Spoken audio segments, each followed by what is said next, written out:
Welcome back. While the long wait is almost over, Acting Chief Justice Raymond Zondo will hand-deliver the first part of the state capture inquiry report to President Cyril Ramaphosa on Tuesday.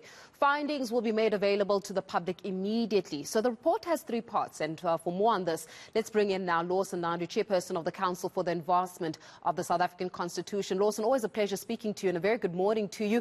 So it looks as though delayed is definitely not denied. We are expecting that hand delivery of this first part of the state capture inquiry report on Tuesday. Your thoughts just regarding the unfolding of the report being delivered? Well, good morning, firstly. Yeah, it's a welcome development that finally we're going to see a part of the final report of the State Capture Commission. In his most recent application for an extension, the Acting Chief Justice did indicate that he would be preparing his report in three parts to be delivered at the end of December, January, and then finally at the end of February next year. And so we know that this first part of the report will be dealing with issues relating to Transnet and other aviation matters, including South African Airways, South African Airways Technical, South African SA Express, and the like. And we expect that the report will include both recommendations and findings against implicated persons who will have testified and against whom evidence would have been led.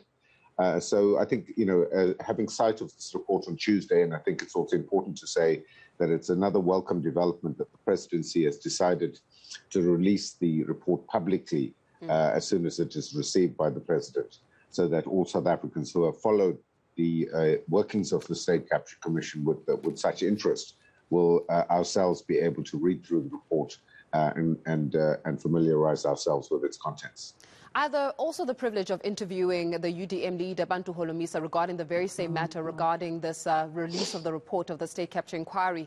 And he was saying that what he would suggest is that the Acting Chief Justice should himself present the final state of the state capture report to Parliament, and simply because those that have been implicated in the report are those that are within the ruling party. Furthermore to that the person who is going to be receiving the report, in this case Cyril Ramaphosa, is not only the president, but he's also an individual who testified at the state capture inquiry. So for all purposes of transparency, perhaps the Zondo should actually be presenting this report to Parliament so that all may hear, and there's no sort of, backdoor kind of shenanigans that take place. What are your thoughts regarding that?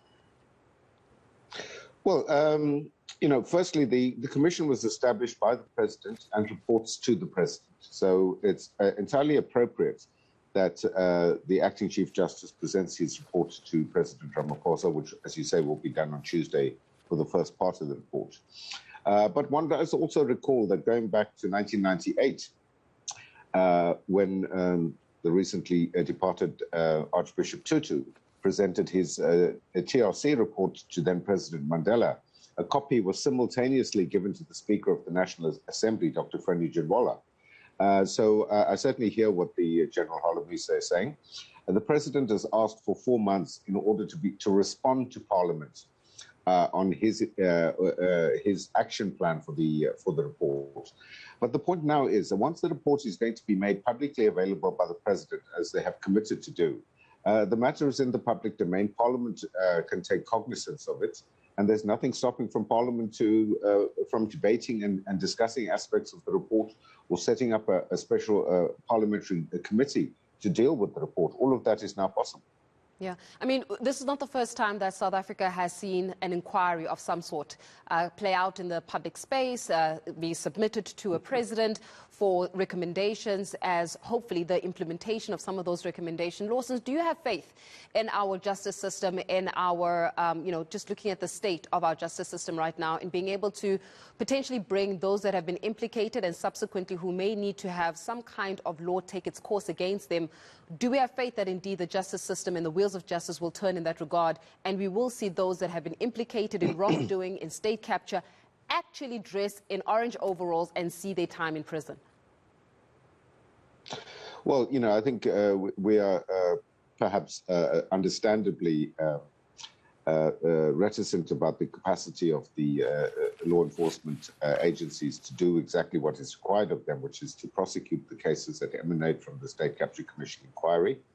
But I think there needs to be a level of public pressure to ensure that that does happen, that pressure is put on government to ensure that adequate resources are made available to the law enforcement agencies, specifically the Hawks and the NPA, to be able to prosecute those cases, to ensure that the State Capture Commission itself shares its investigating reports in detail with the Hawks and the NPA, so that those matters can be further investigated and prosecuted.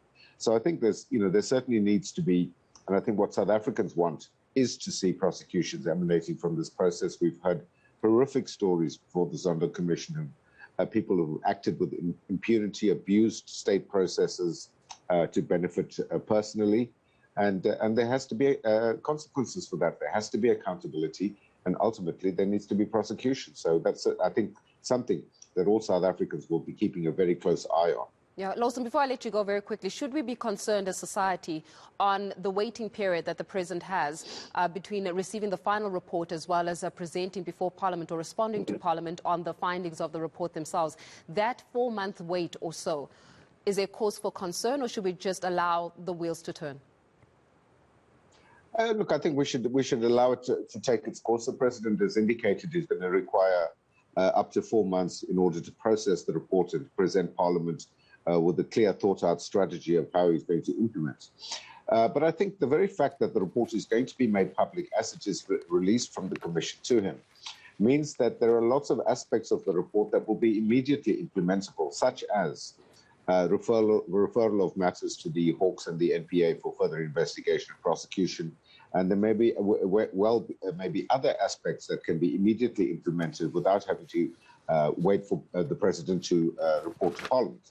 But I also think that given the fact that the report will be made public, given the level of public interest in the contents of the report, that the President will indeed come under pressure to act sooner than the 4 months. And we may well find that the President does in fact report to Parliament, perhaps in parts, on implementation strategies for different aspects of the report. So I think for me, the issue that the public release of the document is critical. And as the public, we can ensure that appropriate action is taken to implement the recommendations. We've had experiences in South Africa, as I mentioned, with the TRC, more recently with the Marikana Commission of Inquiry, where the recommendations have not been implemented. And we need to ensure that this time we correct that. Lawson Naidoo, we'll leave it there, the Chairperson of the Council for the Advancement of the South African Constitution. We thank you for your time.